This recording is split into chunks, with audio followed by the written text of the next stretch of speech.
እንደምን አላችሁ የእግዚአብሔር ቤተሰቦች። ከእግዚአብሔር ከአባታችን ከጌታም ከኢየሱስ ክርስቶስ ጸጋና ሰላም ለሁላችን ይሁን ብዬ ዛሬውን ጥናታችንን ጀምራለሁ። ባለፈው ሮሜ ምዕራፍ 1 ማጥናትን ጀምረናል በሁለት ክሊፖች። የመጀመሪያው ክሊፕ ከ1 እስከ 7 የሚቀጥለው ደግሞ ከ8 እስከ 17 አይተናል ምዕራፍ 1ን። ዛሬ ደግሞ ሮሜ ምዕራፍ 1 ከ18 እስከ 32 እናነባለን ከቻልን፣ ካለበለዚያ እስከ 22። አሁን ግን ሮሜ 1 ከ18 እስከ 32 እንዲህ አነባለሁ። እውነትን በአመፃ በሚከለክሉ ሰዎች በኃጢአተኝነታቸውና በአመፃቸው ሁሉ ላይ የእግዚአብሔር ቁጣ ከሰማይ ይገለጣልና እግዚአብሔር ስለገለጠላቸው ስለ እግዚአብሔር ሊታወቅ የሚቻለውን በእነርሱ ዘንድ ግልጽ ነውና የማይታየው ባህሪ እርሱም የዘላለም ኃይሉ ደግሞም አምላክነቱ ከዓለም ፍጥረት ጀምሮ ከተሰሩት ታውቆ ግልጥ ሆኖ ይታያል። ስለዚህም እግዚአብሔርን እያወቁ እንደ እግዚአብሔርነቱ መጠን ስላላከበሩትና ስላላመሰገኑት የሚያመካኙት አጡ። ነገር ግን በሐሳባቸው ከንቱ ሆኑ፣ የማያስተውልም ልባቸው ጨለመ። ጥበበኞች ነን ሲሉ ደንቆሮ ሆኑ፣ የማይጠፋውንም የእግዚአብሔርን ክብር በሚጠፉ ሰውና በወፎች አራት እግር ባላቸውም በሚንቀሳቀሱም መልክ መስለው ለወጡ። ስለዚህም እርስ በርሳቸው ሥጋቸውን ሊያዋርዱ እግዚአብሔር በልባቸው ፍትወት ወደ ርኩስነት አሳልፎ ሰጣቸው።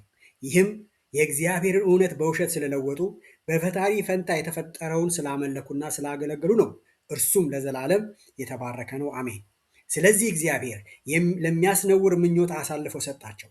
ሴቶቻቸውንም ለባህሪያቸው የሚገባውን ሥራ ለባህሪያቸው በማይገባው ለወጡ።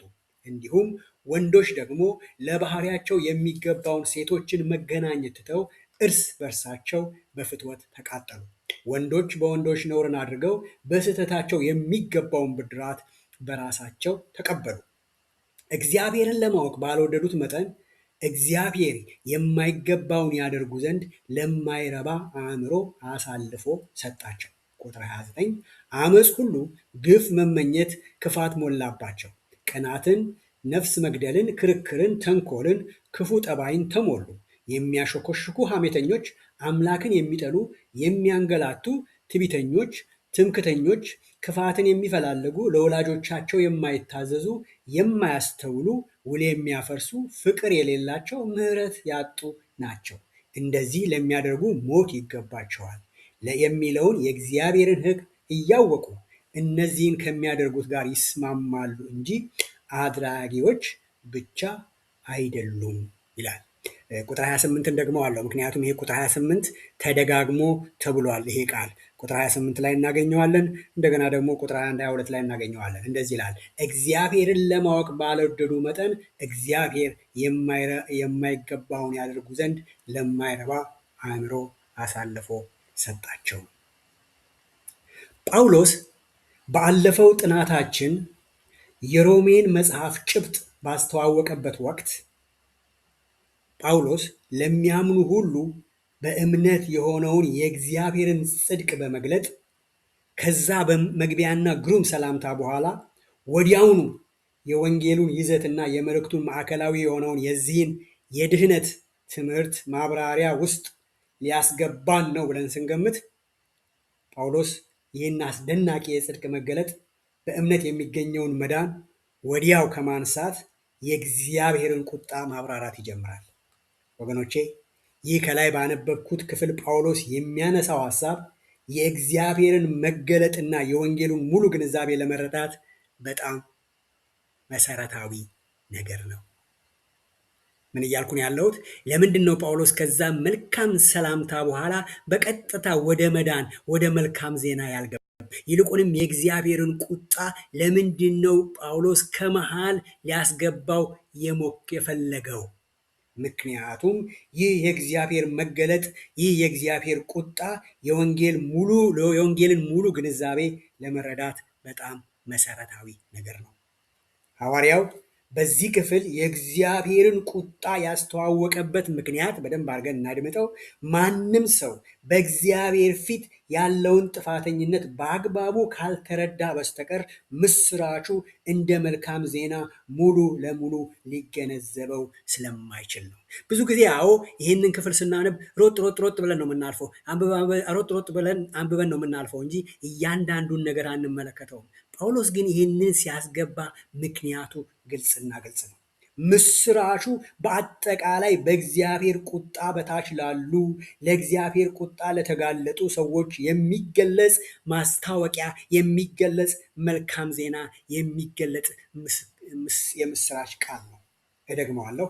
ጳውሎስ ከዛን ከመሰለ ሰላምታ በመቀጠል ያስከተለው ነገር ስለ ወንጌል፣ ስለ መልካም ዜና መናገር ሳይሆን ስለ እግዚአብሔር ቁጣ ነው። ምክንያቱም የመልካሙ ዜና መልካምነት በእርግጥ የሚታወቀው እናም መልካሙን ዜና ሰዎች ማድነቅ የሚጀምሩት ክፉ ሊያመጣባቸው ያለውን በመጀመሪያ ሲረዱት ነው። ምን ማለት ነው ትሉ ይሆናል።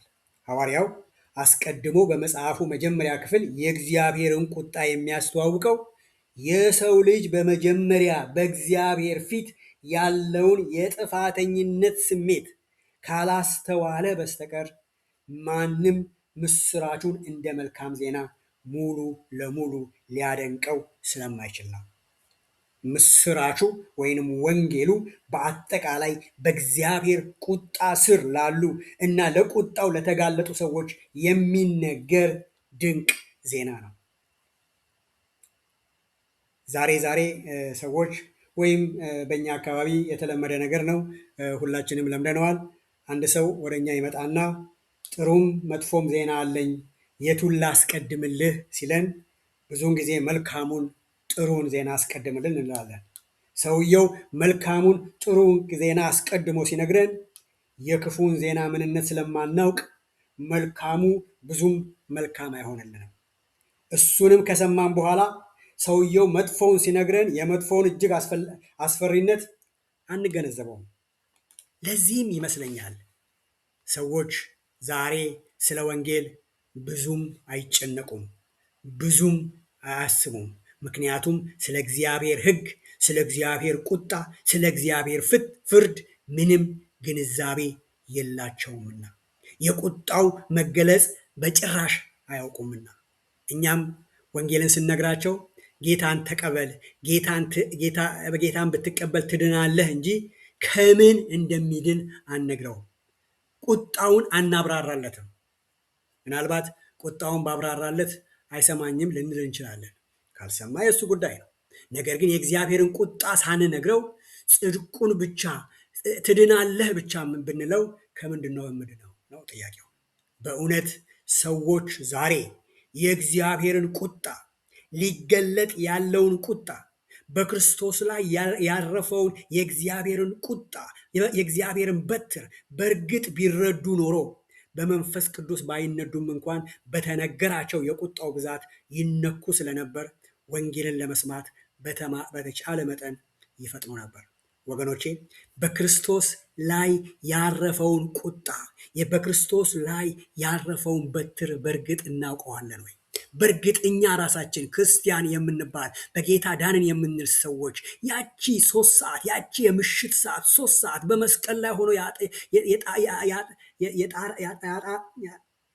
ያጣጣረበት ሰዓት ይቅርታ እና ይልቁንም ደግሞ ያቺ ጨለማ ሰዓት ምን ያህል ፍርድ በዛች ሰዓት ውስጥ እንደተከናወነ ይገባናል ወይ?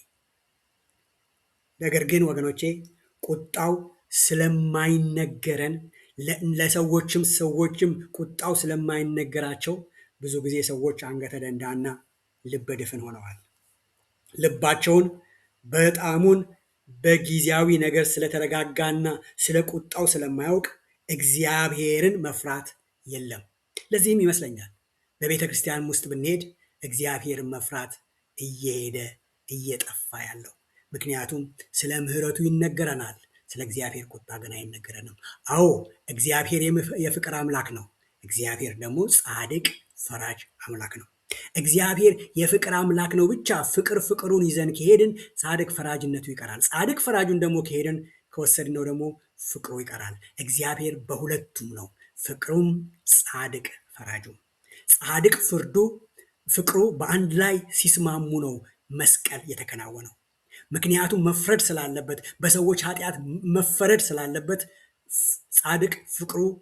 ጻድቅ ፈራጁ እግዚአብሔር በልጁ ላይ ፈረደ። ለምን? ስለወደደን። ልጁ ስለወደደን ራሱን ለእኛ አሳልፎ ሰጠ። የእግዚአብሔር ፍርድ ግን አልተቋረጠም ወገኖቼ። እናስብ። ብዙውን ጊዜ እግዚአብሔር አንድ ነገር አለ ብዙ ጊዜ የምንሰማው፣ እግዚአብሔር ያለ ቅድመ ሁኔታ እንደሚወድን የሚነግሩንን ሰባኪዎች ስለምናዳምጥ ብዙውን ጊዜ በቁጣው ለማመን ተቸግረናል። ይቅርታ ይህንን ስናገር ብዙ ጊዜ በቤተ ክርስቲያንም የምንሰማው ነገር፣ ኢቭን ለወንጌል ስርጭትም ወተን የምንሰማው ነገር እግዚአብሔር ያለ ቅድመ ሁኔታ እንደሚወደን ነው የሚነገረን።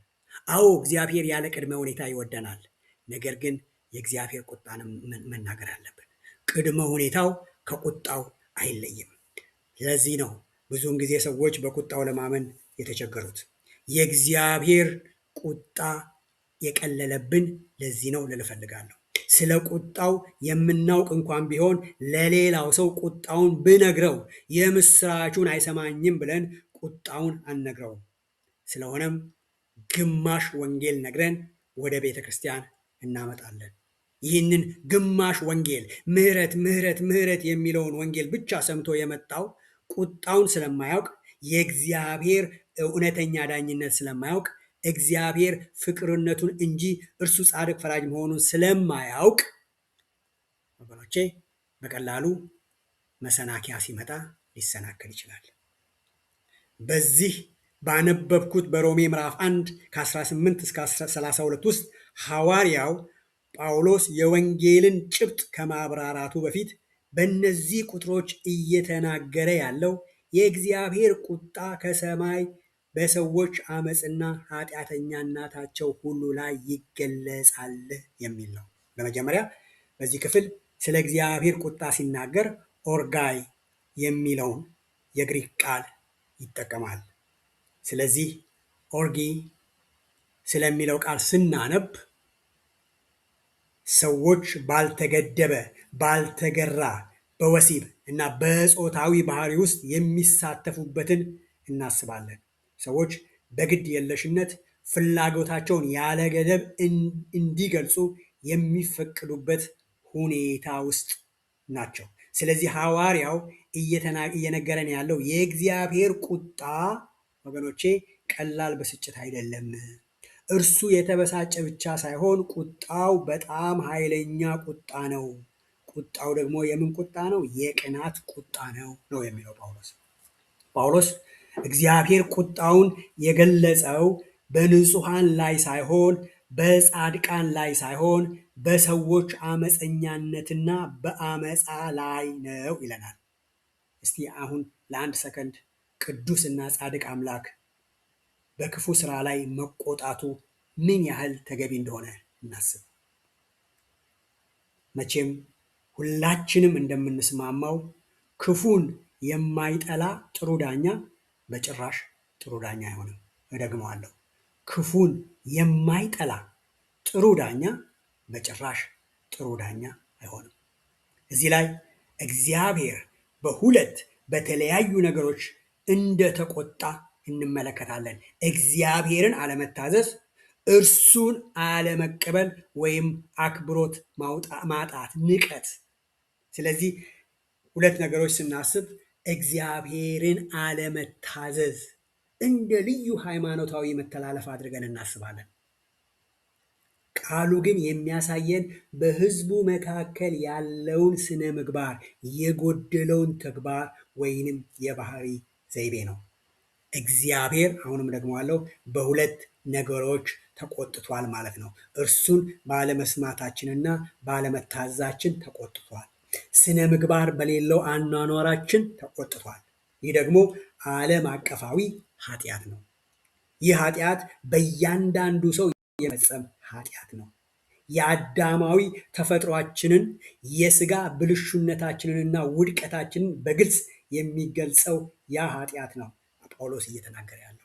አሁን በዚህ ክፍል ሐዋርያው ጳውሎስ ይህ ኃጢአት ምን ይሆን ብለን እንድንገምት መላ እንድንመታ አልተወንም። በግልጽ እግዚአብሔርን ለዚህ ቁጣ የሚያነሳሳውን ኃጢአት እየገለጸልን ነው ያለው እዚህ ክፍል ውስጥ። ይህ ቁጣ እውነትን በአመፃ በሚሸፍኑ ሰዎች በአመፀኝነታቸው ላይ መሆኑን ከተናገረ በኋላ በአንድ ቃል ሊነግረን ያሰበው ይህ ኃጢአት እውነትን የመጨፍለቅ ኃጢአት ነው የሚለው ጳውሎስ። እዚህ ላይ ጳውሎስ የተጠቀመው የግሪክ ቃል ካታካይን ሲሆን ይህ ማለት ማፈን፣ ማሰር፣ መደበቅ ወይንም መጨቆን ተብሎ ሊተረጎም ይችላል። ታዲያ የትኛው እውነት ነው እየታፈነ ያለው ስንል ጳውሎስ በቁጥር 19 ላይ እንደገለጸው እግዚአብሔር ስለገለጠላቸው ስለ እግዚአብሔር ሊታወቅ የሚቻለውን በእነርሱ ዘንድ ግልጽ ነውና ይለናል። እግዚአብሔር ስለ እርሱ ሊታወቅ የሚችለውን ሁሉ አልደበቀውም፣ ገልጦላቸዋል ነው ጳውሎስ እያለ ያለው። ስለዚህም ማንም ሰው እግዚአብሔር ስለደበቀብኝ ማወቅ አልቻልኩም፣ ስለ እግዚአብሔር ማወቅ አልቻልኩም ብሎ ማመካኘት አይችልም ነው ጳውሎስ እያለ ያለው። እግዚአብሔር ለሰው ልጅ ሁሉ በፈጠረው ፍጥረቱ በኩል ራሱን ግልጽ አድርጓል። ወገኖቼ እናስተውል። ጳውሎስ በዚህ ክፍል ጌታን ካገኘን ጌታ እኛን ካገኘን በኋላ ያወቅነውን የተማርነውን የእግዚአብሔርን እውነት ስለማፈን እየተናገረ አይደለም። አዎ ብዙውን ጊዜ የምናውቀው የተማርነው የእግዚአብሔርን እውነት የማንወደው ከሆነ እንዳላወቅን እንሆናለን። ይቅርታ ይሄንን ስል ግን ጳውሎስ ይህን አይደለም እያለ ያለው። ጌታን ካገኘን በኋላ ስለተማርነው እውነት ስላወቅነው ነገር አይደለም ጳውሎስ እያለ ያለው። ጳውሎስ እዚህ ቦታ ላይ የተጠቀመው ቃል የግሪክ ፎኔሮስ ወይም በላቲን ማኒፌስተም ማለት በግልጽ ማሳየት የሚለውን ቃል ነው። ምን እያለ ነው ጳውሎስ? እግዚአብሔር በተፈጥሮ ስለራሱ የሰጠው እውነት ግልጽ ነው። ሁሉም ሰው የተማረውም ያልተማረውም ሊረዳው የሚችል ነው። ግልጽ የሆነበት ምክንያት አስተማሪው እግዚአብሔር ራሱ ስለሆነ ነው ጳውሎስ የሚለን። አንድ ነገር አንርሳ ወገኖቼ፣ ተማሪው ካልተማረ መምህሩ አላስተማረም ማለት አንችልም። ደግመዋለሁ፣ ተማሪው ካልተማረ መምህሩ አላስተማረም ማለት አንችልም። እግዚአብሔር አስተማሪው ኦልሬዲ አስተምሯል። አሁን እኛ ተምረናል ወይ ነው ጥያቄው። ቁጥር 20 ላይ ዓለም ከተፈጠረ ጀምሮ የማይታየው የእግዚአብሔር ባህሪ ይህም የዘላለም ኃይሉና መለኮትነቱ በፍጥረቱ በግልጽ ይታያል። ስለዚህ ሰዎች ማመካኛ የላቸውም ይላል ጳውሎስ። የእግዚአብሔር የማይታዩ ባህሪያቱ ዓለም ከተፈጠረ ጀምሮ ለሁሉም በግልጽ ይታያል ይላል። እግዚአብሔር ራሱን ለሁሉም ሰው ግልጽ አድርጓል። ይህ ማለት እግዚአብሔር በየ10 ዓመቱ በየ100 ዓመቱ ራሱን በትንሹ ፍንጭ ይሰጣል ሳይሆን፣ ነገር ግን ከፍጥረት መጀመሪያ ጀምሮ እግዚአብሔር በተፈጠሩት ፍጥረቱ ዘወትር ስለ እርሱ ይናገራል፣ ራሱን ይገልጣል ነው ጳውሎስ እያለን ያለው። ታዲያ ሰዎች ስለ ወንጌል ስርጭት ሲያወሩ አንድ ጥያቄ መጠየቅ ስለምፈልግ ነው ይሄን ያነሳሁት። ታዲያ ሰዎች ስለ ወንጌል ስርጭት ሲያወሩ ስለ ኢየሱስ ሰምተው የማያውቁ በአፍሪካ ውስጥ የሚኖሩ ንጹሕ ተወላጅ ምስኪኖች ምን ይሆናሉ የሚል ጥያቄ ያነሳሉ። መቼም ይሄ ጥያቄ እኛም አንስተነው ሊሆን ይችላል። ደግመዋለሁ፣ በአፍሪካ ውስጥ የሚኖሩ ንጹሕ ተወላጅ ምስኪኖች ምን ይሆናሉ? ወንጌልን ሰምተው አያውቁም። ማንም ሄዶላቸው አያውቅም። እኔም ለዚህ ጥያቄ ከአንድ የእግዚአብሔር ሰው መልስ ጋር እስማማለሁ። እንዲህ ነው የመለሱት። ስለ ኢየሱስ ሰምቶ የማያውቅ አፍሪካዊ ንጹሕ ሰው ስለ ኢየሱስ መስማት አያስፈልገውም። የሚያስጨንቀው ነገር የለም። ሚስዮናዊም ወይም ሰባኪም ለእርሱ መላክ አያስፈልግም። ምናልባት ሰባኪው ቢሄድ ያ ንጹህ ሰው ሊያበላሸው ይችላል። ያ በደንብ አዳምጡኝ ቃላቶቼን። በአፍሪካ ውስጥ ያለው ንጹህ ተወላጅ ሲሞት በቀጥታ ወደ መንግስተ ሰማያት ይሄዳል። አዳኝ አያስፈልገውም። ኢየሱስ ወደ ዓለም የመጣው ንጹህ ሰዎችን ለማዳን አይደለም። ኢየሱስ የመጣው ለኃጢአተኞች ነው። ሁሉ ኃጢአትን ሰርተዋል፣ የእግዚአብሔርም ክብር ጎድሏቸዋል እንደሚል። አሁን ወገኖቼ በአፍሪካ ውስጥ ያለው ንጹህ ተወላጅ ሰው ለማግኘት እስቲ እንፈልግ ነው ጥያቄው። በአፍሪካ ውስጥ ንጹህ ተወላጅ ሰው አለ ወይ ነው ጥያቄው። የቱ ሰው ነው ንጹህ የሚለውን የሚያሟላው ነው ጥያቄው። ምክንያቱም በየትም ቦታ ንጹህ ሰው የለም። ታያላችሁ ምን እያልን እንደሆነ። እንደዚህ አይነት ጥያቄ ስናነሳ ስለ ኢየሱስ ሰምቶ የማያውቅ ሰው ንጹህ ነው እያልን ነው ወገኖቼ። ግን አይደለም። ይህንን እናስተውል። ኢየሱስ የመጣው በእግዚአብሔር አብ ፍርድ ስር ወደ ሆነው ዓለም ነው እንጂ ዓለም የተፈረደበት ኢየሱስ መጥቶ ስላልሰማችሁ አይደለም። እደግመዋለሁ። ኢየሱስ የመጣው በእግዚአብሔር አብ ፍርድ ስር ወደ ሆነው ዓለም ነው እንጂ ዓለም የተፈረደባት ኢየሱስ መጥቶ ስላልሰማችሁ አይደለም። ይልቁንም ዓለም ሁሉ ራሱን በደንብ የገለጠውን አብን ስለካደ እንጂ። ስለዚህ በአጭሩ በየትኛውም ቦታ ንጹህ ሰዎች እንዳናስብ እንጠንቀቅ። አሁንም ሰዎች ተመሳሳይ ነገር ያነሳሉ። እግዚአብሔር ኢየሱስን ስለካዱ ስላልሰሙ ሰዎችን ወደ ገሃነም ይልካቸዋል ብለው ይጠይቃሉ። እርግጥ ነው ሰምተው ልባቸውን እልህኛ ያደረጉትን እግዚአብሔር ይቀጣል። ነገር ግን ኢየሱስን ሰምተው የማያውቁ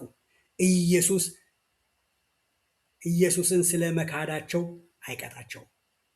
ስለ እነርሱ መጨነቅ አያስፈልግም። ወይም መድረስ ከተቻለ ቢደረሱ ጥሩ ነው።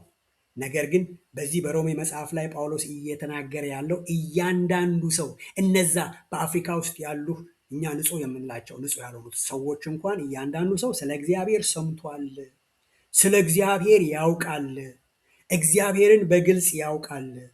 ነገር ግን ያንን እውቀት ይክዳል ነው ጳውሎስ እያለ ያለው እና በዚያ ምክንያት ለእግዚአብሔር ቁጣ፣ ለእግዚአብሔር ፍርድ ተጋልጦ ይኖራል።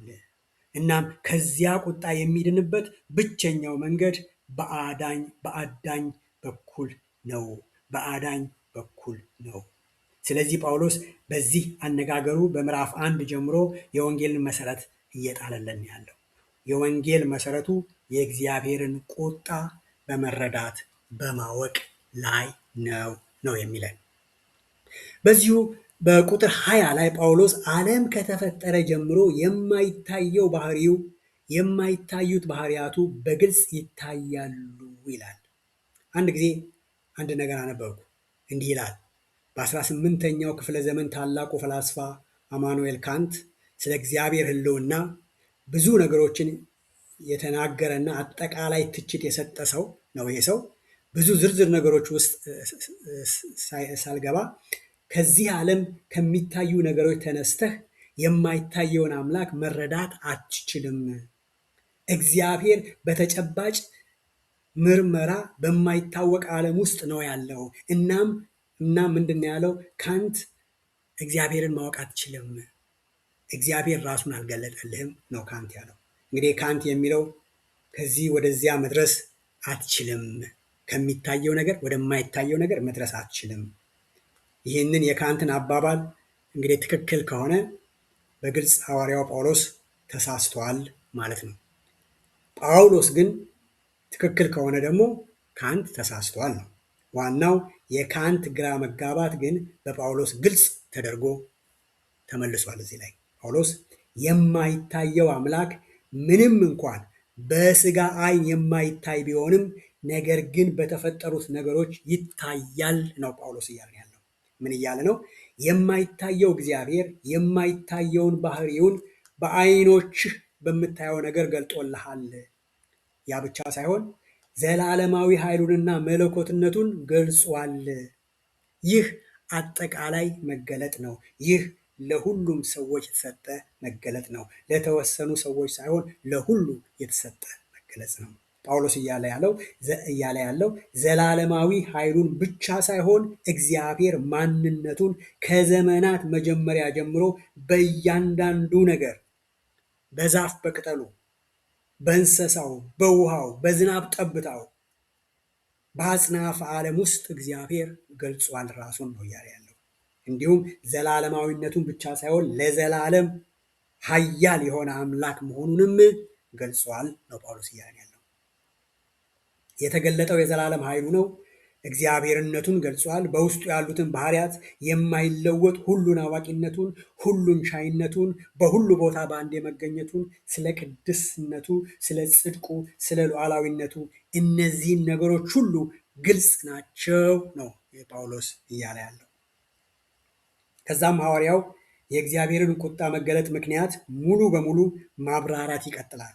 ስለዚህም ሁሉን ስለተገለጠላቸው ለእግዚአብሔር ክስ ምላሽ ሰበብ የላቸውም ይላል። ምን እያለ ነው ጳውሎስ? ይቅርታ ለመጠየቅ ምንም መሰረት የለንም እያለ ነው ጳውሎስ ይህን ሁሉ ተፈጥሮ እያያችሁ እርሱን እንደ አምላክነቱ ያላመሰገናችሁ እናንተ በፍርድ ቀን ለእግዚአብሔር የምትሰጡት ምን መልስ ይሆን ነው የሚለው ጳውሎስ። እግዚአብሔር እኔ አላወቅኩም ነበር ይሆን መልሳችሁ? ባውቅ ኖሮ አገለግልህ ነበር ይሆን መልሳችሁ? አንተ ግን ተደብቀ ስላለ አላወቅኩም፣ ፍርዱ አግባብ አይደለም ይሆን መልሳችሁ? ጳውሎስ የሚለው በዚህ ዓለም ያለ እያንዳንዱ ሰው በዚያን ቀን ያለ ሰበብ ይቆማል ይላል። በእግዚአብሔር በአስተማሪው ፊት እኔ እኮ አላውቅም፣ አላስተማርከኝም ብሎ ሰበብ የለም። እሱ ራሱ ስላስተማረ መረጃውን ስለሰጠ ሌላ ምክንያት እግዚአብሔርን አላውቅም የሚል ምክንያት ሊቀርብ አይችልም። ለዚህ ነው ጳውሎስ እግዚአብሔርን እያወቁ እንደ እግዚአብሔርነቱ አላመሰገኑትም። ያውቁታል ይላል፣ እግዚአብሔርን ግን አላመሰገኑትም። እዚህ ላይ በብዙ ሰዎች ይልቁንም መጽሐፍ ቅዱስ እርስ በርሱ ይቃረናል የሚሉ ሰዎች የሚያነሱትን ጥያቄ ማንሳትና እየመለሱ ማለፍ መልካም ይመስለኛል። ሰዎች በአንደኛ ቆሮንቶስ ምዕራፍ 2 ቁጥር 14 አነበዋለሁ። ለፍጥረታዊ ሰው የእግዚአብሔር መንፈስ ነገር ሞኝነት ነውና አይቀበለውም፣ በመንፈስም የሚመረመር ስለሆነ ሊያውቀው አይችልም የሚለውን በመግለጽ ፍጥረታዊ ሰው እግዚአብሔር በመንፈስ የሚመረመር ስለሆነ እግዚአብሔርን አያውቀውም ይላል። በዚህ በሮሜ 1 ላይ ደግሞ የተፈጥሮ ሰው እግዚአብሔርን ያውቃል ይላል። እነዚህ ሁለት የጳውሎስ መግለጫዎች እንዴት እናስታርቃቸዋለን? ይህንን ነገር ለማስታረቅ ለምንድን ነው ይህንን ነገር ጳውሎስ ሁለት ቦታ የተለያየ ነገር የጻፈው? በሁለቱ ክፍል የሚለውንና የተጠቀመበትን ቃል በደንብ ያለመረዳት እነዚህ ጥያቄዎች ያስነሳል። ሁለቱ ይቃረናሉ። በሮሜ ያውቆታል ይላል፣ ማንም ሰው ያውቀዋል ይላል።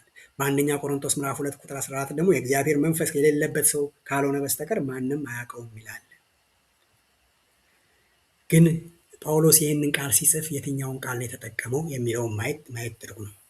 በግሪክኛ ግኖስኮ የሚለው ቃል ማወቅ ማለት ነው። ያ ማለት በእውቀት ማወቅ ማለት ሊሆን ይችላል። ልክ አብርሃም ባሪያውን ይወርሰኛል ያለውን ኤሌዜርን እንደሚያውቀው አይነት እውቀት ማለት ነው። ሌላው አይነት ማወቅ ደግሞ አዳም ሚስቱን ሔዋንን እንዳወቃት ያለው እውቀት ማለት ነው። መቼም አዳም ሚስቱን ሔዋንን አወቃት ልጅም አገኙ የሚለው ቃል መቼም እኔ አዳም እባላለሁ እሷም ደግሞ ጤና ይስጥልኝ እኔ ሔዋን እባላለሁ ካለችው በኋላ በድንገት አልጸነሰችም። ይልቁንም ሌላ ጥልቅ እውቀት፣ አንድ የመሆን እውቀት የሚያሳይ እውቀት እዛ ውስጥ እንዳለ እናያለን። ይህ አይነቱ እውቀት በመጽሐፍ ቅዱስ በመንፈስ የተወለዱ የተዋጁ ብቻ ያላቸውን ማንነት፣ የቅርብ የማዳን የግል የእግዚአብሔር እውቀት እንደተወለዱ የሚናገር ጥልቅ እውቀትን የሚያመለክት እውቀት ነው። ያ እውቀት ነው በአንደኛ ቆሮንቶስ ምዕራፍ 2 ቁጥር 14 ላይ የተገለጠው የእግዚአብሔርን ግልጽ ነገር፣ የእግዚአብሔርን ጥልቅ ነገር በመንፈስ ለሚመረምሩ ነው እንጂ እግዚአብሔር ለአጠቃላይ የገለጸውን አይደለም። ጳውሎስ ሁለት የተለያዩ ነገሮች ነው እየተናገረ ያለው። በሮሜ ላይ እየተናገረ ያለው ለሁሉ ሰው እግዚአብሔር በፍጥረቱ ለሁሉ ሰው የራሱን ማንነት የገለጠበትን ሲሆን በአንደኛ ቆሮንቶስ ምዕራፍ 2 ቁጥር 14 ላይ ግን የገለጸው ነገር ምንድን ነው? በመንፈስ የተወለዱት የተዋጁት ብቻ ያላቸውን ይቅር። ጳውሎስ ለቆሮንቶስ ሰዎች ሲጽፍ እንዲህ አይነቱን እውቀት የሚሰጠውን መንፈስ ተፈጥሯዊ ሰው እግዚአብሔርን በዚያ መልኩ አያውቅም ነው እያለ ያለው አንደኛ ቆሮንቶስ ያለው ሲሰጥ። ነገር ግን በሮሜ የሚለው የአእምሯዊ እውቀት የእግዚአብሔርን እውነታ ግንዛቤ ነው የሚለው። በዚህ በሮሜ ላይ ጳውሎስ እግዚአብሔርን ያውቃሉ፣ በተፈጥሮ ራሱን በገለጠበት መልኩ ያውቁታል፣ ችግራቸው እውቀቱ ከዛ ባለፈ ጠልቆ የገባ አይደለም ነው። እግዚአብሔር በዓለም ላይ ባሉ ሰዎች ሁሉ ላይ የተቆጣበት ምክንያት ያ እውቀት በሕይወታቸው መታዘዝን ስላላመጣ ነው። ሌላው እዚህ ክፍል ውስጥ የተጠቀሰው የእግዚአብሔር ቁጣ የሚያመጣው በእውቀት የምናደርገው ነገር ነው። እግዚአብሔር እያወቁ እንደ እግዚአብሔርነቱ ሊያከብሩት ፈቃደኛ አልሆኑም ይለናል። በእውቀት እያደረግነው እያወቅነው የምናደርገው ነገር የእግዚአብሔርን ቁጣ እንዳመጣ ያየንበትም ክፍል ነው።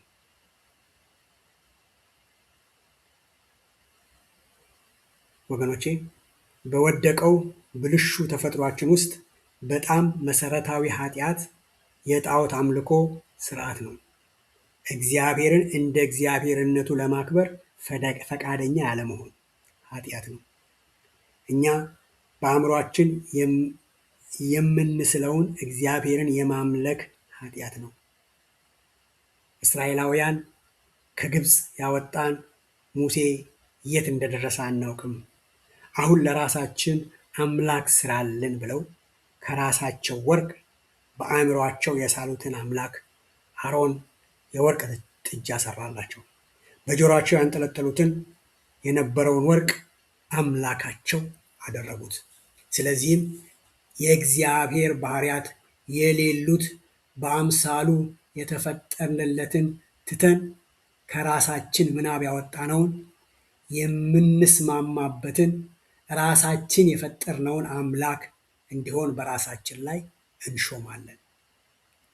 ይህ ዛሬ በራሳችን አምሳል የፈጠርነው አምላክ በቤተ ክርስቲያን ይኖር ይሆን ነው ጥያቄው። ባህሪያቱ ቸር የሆነ ሁሌም ለእኛ የሚሰራ የምንፈልገውን ሊያደርግልን የሚወድ እንዲህ አይነት ጌታ በእርግጥ አሁን በቤተ ክርስቲያን ውስጥ አለ ወይስ የለም? አሁን ዛሬ ጌታ ጌታ ብለን የምንዘምርለት ጌታ በምናባችን የሰራነው ጌታ ነው ወይንስ በእርግጥ የመጽሐፍ ቅዱሱ ጌታ ነው? ይህ ለእኔ የሚሰራ ለእኛ የሚሰራ የምንፈልገውን የሚያደርግልን ጌታ ወይስ አገልጋይ? ወገኖቼ ምናልባት በቅጡ ያልተለየለት ጌታ ስንቶቻችን ቀርጸን ይሆን ብዬ ልጠይቅ እወዳለሁ። እዚህ ጋር ስብከታችን ጌታ እንዲህ ያደርግልሃል፣ መዝሙራችን ጌታ ለእኔ በሆነበት በዚህ ዘመን የእግዚአብሔር ሕግ፣ የእግዚአብሔር ቁጣ፣ የእግዚአብሔር ፈራጅነት ሲሰበክ ዛሬስ ስብከቱ የደረቀ ነበር፣ በቅባት አልተገለገልንም የምንለው ስንቶቻችን ነን? አንድ የእግዚአብሔር ቃል እንደ ቃሉ የሚሰብክ ሰባኪ ወንድም ሰዎች እርሱ በቅባት አያገለግልም ይሉት እንደነበረ አውቃለሁ። ለምን? የእግዚአብሔርን ቃል እንደ እግዚአብሔር ቃልነቱ ስለሚናገር። እግዚአብሔር የፍቅር አምላክ ነው። ያለ ገደብ ይወድሃል። እግዚአብሔር እንዲህና እንዲያደርግልሃል የሚለውን የለመደው ትውልድ ስለ እግዚአብሔር ቁጣ ሲነገረው የእኔ አምላክ የፍቅር አምላክ ነው እንጂ እንደዚህ አይነት አምላክ አይደለም ብሎ ከቤተ ክርስቲያንስ የሚሸሽ ስንቱ ይሆን? እውነተኛ የእግዚአብሔር ቃል ከሚነገርበት ቤተ ክርስቲያን። ወገኖቼ የመጽሐፍ ቅዱሱ እግዚአብሔር ግን የፍቅር አምላክ እንደሆነ ሁሉ በኃጢአት የተቆጣ የፍትህና የጽድቅ አምላክ የቅድስናም አምላክ እንደሆነ ልናገር እወዳለሁ። ጳውሎስ የሚለንም ይህንኑ ነው። ጥያቄው በእርግጥ አምላኬ ብለህ በምናብህ የሳልከው አምላክ የመጽሐፍ ቅዱሱ አምላክ ወይስ ሌላ በአንተ ላይ በሚስማሙት ባህሪያቱ የሚገለጸው ጌታ ነው? ወገኖቼ ብዙውን ጊዜ ያለ ገደብ ወደደን፣ ማረን፣ እርሱ መሐሪ ነው፣ ና ወደ መሐሪው፣ ያለ ምንም ቅድመ ሁኔታ ወደሚወድ ጌታ ተብለን ስለምንሰበክ እግዚአብሔር በኃጢአት ላይ የሚቆጣ የፍትህና የጽድቅ አምላክ እንደሆነ ስለማይነገረን እኛም መጽሐፍ ቅዱሳችንን አንብበን ስለማንረዳው ለእኛ የምትመቸንን የእግዚአብሔርን ባህሪ ብቻ ወስደን በመቀበል የተቀሩትን ችላ ማለት ስለምንጀምር ስለ እግዚአብሔር ባህሪያት አናውቅም። ስለ እግዚአብሔር ባህሪያት ሲነገረንም ያንን አንወድም። ወገኖቼ የእግዚአብሔርን እውነት እርግጠኛነት እናም እግዚአብሔር ማን እንደሆነ በደንብ ከተረዳን እንደ እግዚአብሔርነቱ እናመሰግነዋለን። እነዚህ ሰዎች የራሳቸውን አምላክ ስለሰሩ እግዚአብሔርን እንደ እግዚአብሔርነቱ ከማመስገን ይልቅ ወደ ሌላ ነገር ውስጥ ገቡ። እንደዛ ነው የሚሆነው። የራሳችን የሳልነውን አምላክ ከሆነ የምናመልከው እግዚአብሔርን እንደ እግዚአብሔርነቱ ከማያመሰግኑትና ከማያከብሩት ጎራ ሳናቀው እንገባለን። ወገኖቼ በዚህ ዓለም በእውነተኛው የእግዚአብሔር አምልኮ ላይ ያለ አምላካቸው የሚደሰቱ በሁሉ ባህሪው የተገለጠውን ጌታቸውን በማምለክ የሚደሰቱ ጥቂቶች ናቸው ነው የምለው። በአብዛኛዎቹ የሚያመልኩት እግዚአብሔር እነርሱ የቀረጹትን ነው። ሌሎች ደግሞ እግዚአብሔርን ከማምለክ የበለጠ የሚያስከፋ ነገር ስለሌላቸው በቤተ ክርስቲያን አይገኙም። ምን እያልኩ ነው ያለሁት? ሌላ ነገር በቃ እግዚአብሔርን ከማምለክ የበለጠ የሚያስከፋ ነገር የለም፣ ምን ይሰራል ብለው በቤተ ክርስቲያን የማይገኙ አሉ። ስለ እግዚአብሔር መስማት የማይፈልጉ አሉ። የእግዚአብሔርን እውቀት ሕሊናቸው እንዲነግራቸው የማይፈልጉም አሉ። የእግዚአብሔርን እውቀት በአእምሯቸው ውስጥ ያሰሩ ሰዎችም አሉ። የጨቆኑ ሰዎችም አሉ። እግዚአብሔርን እንደ እግዚአብሔርነቱ አላመሰገኑትም፣ አላከበሩትም። እናም በሐሳባቸው ከንቱ ሆኑ፣ ሞኝ ልባቸው ጨለመ። በደንብ ተመልከቱት የጳውሎስን አባባል። ሞኝ ልባቸው ጨለመ። እግዚአብሔር የለም። የሰው ልጅ እግዚአብሔር ለማግኘት ሙከራ ማድረጉ ከንቱ ነው፣ ምንም ትርጉም የለውም ይላሉ። ለምን? ልባቸው ጨለመ ነው ጳውሎስ እያለ ያለው። ወገኖቼ በሕይወታችን የምናውቀውን የእግዚአብሔር እውነታ ለእኛ ካልተስማማን እና ያንን መካድ ከጀመርን እውነቱን መካድ እየጀመርን ስለሆነ በቀረው በምትቀበለው በአንተ መንገድ ከተመራህ፣ በአንተ መንገድ ከሄድክ ያንተ የግል አምላክ ስዕል በአስተሳሰብ ውስጥ የበለጠ ቦታ ካገኘ አንተም ምክንያታዊ እየሆንክ ትሄዳለህ። ከእግዚአብሔር ርቀት ትሄዳለህ። ምክንያቱም ቤትህን፣ ሕይወትህን በውሸት ላይ ስለገነባህ አስተሳሰብህ ከንቱ፣ ልምምድህም ከንቱ ይሆናል። ያኔ የሞኝ ልብህ እየጨለመ ይሄዳል ነው ጳውሎስ እያለን ያለው። በደንብ ተመልከቱት። ጳውሎስ ስለ ጨለመ ልብ ሲናገር ደንቆሮ የሚለውን ቃል ይጠቀማል። በሮሜ 1:22 አነበዋለሁ። ጥበበኞች ነን ሲሉ ደንቆሮ ሆኑ ይላል። ለአይሁዳዊ ደንቆሮነት የአእምሮ ፍርድ አይደለም፣ የሞራል ፍርድ ነው። ለዚህም ነው ኢየሱስ ሰዎችን ደንቆሮ፣ ሞኝ እንዳትሉ ተጠንቀቁ ያለው። ደንቆሮ ወይም ሞኝ አትበሉ፣ ምክንያቱም በልቡ እግዚአብሔር የለም የሚል ደንቆሮ ወይንም ሞኝ ነው። ድንቁርና ሞኝነት ክፉ ነው፣ ምክንያቱም እውነት እንደሆነ የሚያውቀውን ይክዳልና። እንደ እግዚአብሔርነቱ ሊያከብሩት እምቢ አሉ። እግዚአብሔርን ማወቅ ስላቃታቸውና ስላላከበሩት አይደለም የማያመሰግኑት። ነገር ግን እግዚአብሔርን ቢያውቁትም አያከብሩትም፣ አያመሰግኑትም። በደንብ እንመልከት። ስለ እግዚአብሔር ስላላወቁ አይደለም፣ እግዚአብሔርን ቢያውቁትም አያከብሩትም፣ አያመሰግኑትም። ይህ ታላቅ ጥፋት ነው። እንግዲህ ወንጌል የሚመጣው እዚህ ነው ወገኖቼ። ልብ ሲጨልም ጥበበኛ ነኝ ብንልም ሞኞች ነን። ጳውሎስ እዚህ ላይ እነዚህ ሞኞች ሰዎች ሞኝነታቸው ጣዖት አምላኪ አደረጋቸው፣ ሃይማኖተኛ ናቸው ነው የሚለን። የማይጠፋውን አምላክ ክብር በሚሞት ሰውና ወፎች፣ አራት እግር ባላቸው እንስሳትና በሚሳቡ ነገሮች መልክ ለውጠው ይህ አምላካችን ነው ብለው ለእርሱ ይሰግዳሉ፣ ለእርሱ በዓል ያደርጋሉ ነው የሚለን። ምኖች ናቸው?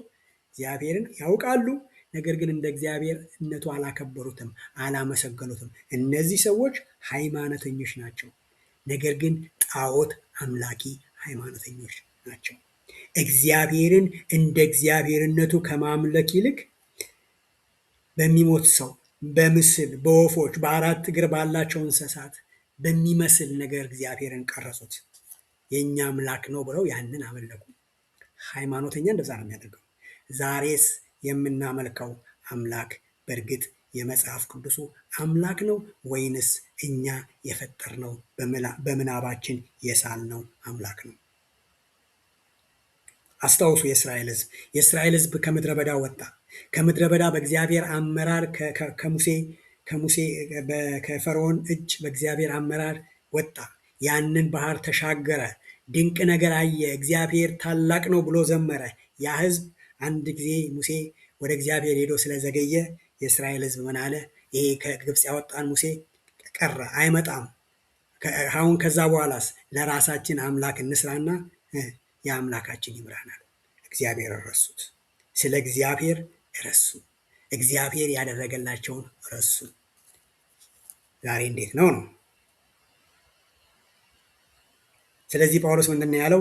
እግዚአብሔር ሰውነታቸውን እርስ በርሳቸው እንዲያዋርዱ በልባቸው ምኞት እርኩሰት አሳልፎ ሰጣቸው ይላል። ከቁጥር 25 እስከ 27 ያለውን ማንበብ ይቻላል። ወገኖቼ በዚህ ዓለም ውስጥ ለኃጢአተኛ ከእግዚአብሔር የበለጠ የሚያስፈራ ነገር የለም። እደግመዋለሁ፣ ከእግዚአብሔር የበለጠ ለኃጢአተኛ የሚያስፈራ ነገር የለም።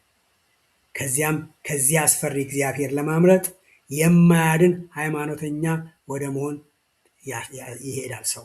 ምን ማለት ነው? በተፈጥሮ ውስጥ አስፈሪ የሆኑ ክስተቶችን ለመቋቋም የራስህን እግዚአብሔርን መፍጠር ትጀምራለህ። ከአውሎ ነፋስ፣ ከእሳት፣ ከጦርነት፣ ከጎርፍ ጥፋት ያስመልጡልኛል የምትላቸውን ታደርጋለህ።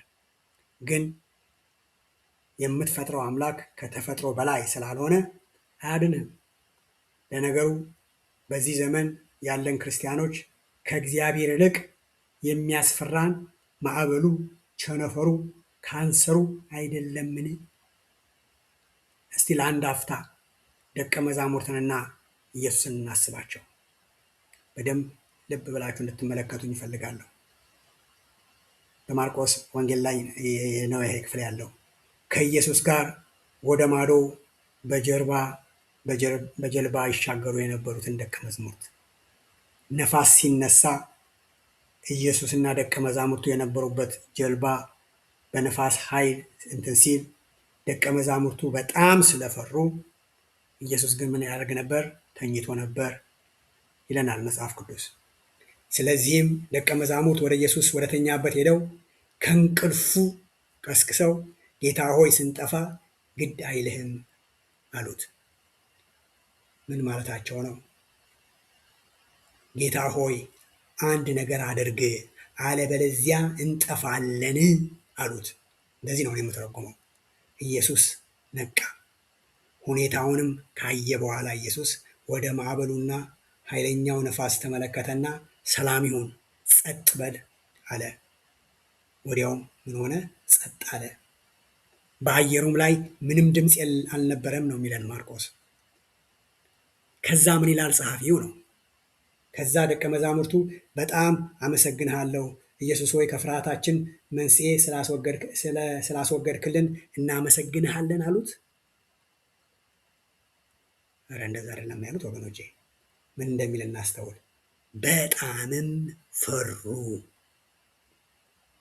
ማርቆስ 4 ከ35-41 ማንበብ እንችላለን። ፍርሃታቸው ጨመረ፣ ፍርሃታቸው ጠነከረ። እናም ምን አሉ? ነፋሶችና ባህር እንኳን የሚታዘዙለት ይህ ሰው ምን አይነት ሰው ነው አሉ።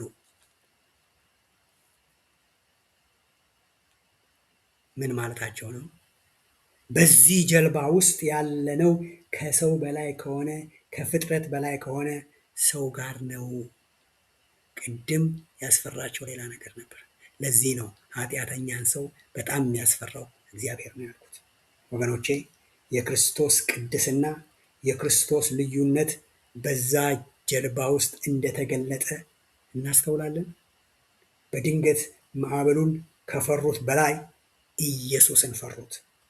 ለኃጢአተኛ ሰው ትልቁ አስፈሪው ነገር እግዚአብሔር ነው ያልኩት ለዚህ ነው። ስለዚህም ይመስላል ሰው የራሱን እግዚአብሔር የማያስፈራውን እግዚአብሔር ለራሱ ሊሰራ የሚሞክረው፣ ምክንያቱም የሚያስፈራውን እግዚአብሔር ስለማይወደው። ስለዚህም ሐዋርያው ጳውሎስ ምንም ሰበብ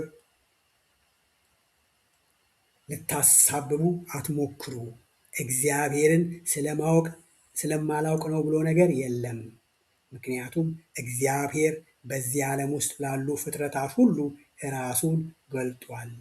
ስለዚህ ሁሉም ፍጥረታት ሰውን ጭምር እግዚአብሔር እንዳለ ክብርና ምስጋና እንደሚገባው የእርሱ ምስጋናና ክብር ለሌላ ፍጡር ሊሰጥ እንደማይችል ስለሚያውቅ ጳውሎስ እንደሚለው የእግዚአብሔርን እውነት በውሸት ለወጡ ነው የሚለው።